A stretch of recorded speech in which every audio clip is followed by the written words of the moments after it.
What's up mga guys, alas 7 na ng gabi dito sa Canada. Yung araw matirik pa rin guys, mainit pa rin guys. Alas 7 na ng gabi, mamaya pa to magdidilim guys, mga 12 midnight. Ganito dito pag summer guys sa Canada, 3 to 4 hours na ng night time. Tingnan nyo, tirik na tirik pa rin yung araw. 7 PM pa, 7 PM pa ng gabi.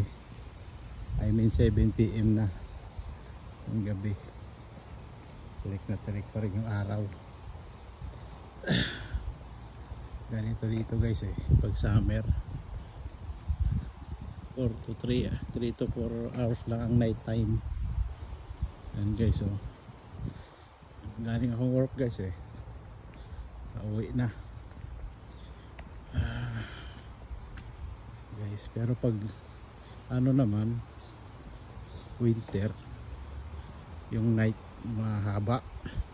Sige guys, hanggang dito na lang guys.